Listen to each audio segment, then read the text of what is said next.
بھائیوں اور پیاری بہنوں، آج ہم ایک ایسے سوال پر بات کرنے جا رہے ہیں جو گہری سوچ یا بحث کا سوال نہیں، بلکہ یہ سوال ہمارے انجام اور آخرت سے جڑا ہوا ہے۔ سوال یہ ہے، جہنم کی گہرائی کتنی ہے؟ جہنم کی گہرائی، نبی کریم صلی اللہ علیہ وسلم کی بات صحابہ کرام بیان کرتے ہیں کہ ایک مرتبہ نبی کریم صلی اللہ علیہ وسلم نے ایک آواز سنی تو آپ صلی اللہ علیہ وسلم نے فرمایا، یہ ایک پتھر ہے جو جہنم میں پھینکا گیا تھا اور وہ 70 سال تک مسلسل گرتا رہا، پھر جا کر جہنم کی تہہ میں پہنچا۔ یہ روایت صحیح مسلم میں موجود ہے۔ ذرا غور کیجیے، 70 سال لگاتار گرتا رہا، ابھی تک نیچے نہیں پہنچا تھا۔ یہی جہنم کی گہرائی کے بارے میں سب سے سچی اور پکی بات ہے جو ہمیں معلوم ہے۔ سچائی یہی ہے جو بتائی گئی۔ میرے بھائیوں، اسلام ہمیں یہ سکھاتا ہے کہ جو بات ہمیں نہیں بتائی گئی اس کے بارے میں کچھ اپنی طرف سے نہ کہیں۔ جہنم کتنے کلومیٹر گہری ہے ہمیں نہیں معلوم، یہ گہرائی زمین کے حساب سے ہے، ہم نہیں جانتے۔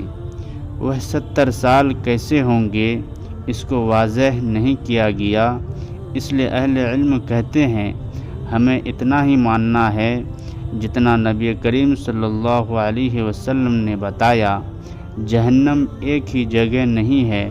احادیث سے یہ بات معلوم ہوتی ہے کہ جہنم کے درجے کئی ہیں، وہ سب ایک جیسے نہیں ہیں۔ ہر نیچے والا درجہ پہلے سے زیادہ نیچے اور زیادہ سخت ہے، یعنی جتنا نیچے کا درجہ اتنی زیادہ گہرائی اور اتنی ہی زیادہ سزا۔ سب سے خطرناک انجام، نبی کریم صلی اللہ علیہ وسلم نے یہ بھی بتایا کہ جہنم کا سب سے نچلا درجہ ان لوگوں کے لیے ہے جن کا ظاہر کچھ اور ہو، دل کچھ اور ہو، زبان سے کچھ اور کہے، عمل کچھ اور کرے۔ یہ بات ہمیں اپنے آپ سے ڈرنے کے لیے کافی ہے۔ میرے عزیزو، اصل سوال یہ ہے کہ جہنم کتنی گہری ہے۔ اصل سوال یہ ہے، کیا ہمارے کام ہمیں اس گہرائی کی طرف لے جا رہے ہیں؟ کیا ہم ان گناہوں کو ہلکا سمجھ کر خود کو دھوکہ دے رہے ہیں؟ کیا ہم نے کبھی دل سے توبہ کی؟ نبی کریم صلی اللہ علیہ وسلم جب جہنم کا ذکر کرتے تھے تو آپ صلی اللہ علیہ وسلم کا چہرہ بدل جاتا تھا، اور ہم سن کر بھی بے فکر رہتے ہیں۔ اگر آج یہ بات سن کر دل تھوڑا سا بھی بدل گیا ہو تو یہی کامیابی ہے۔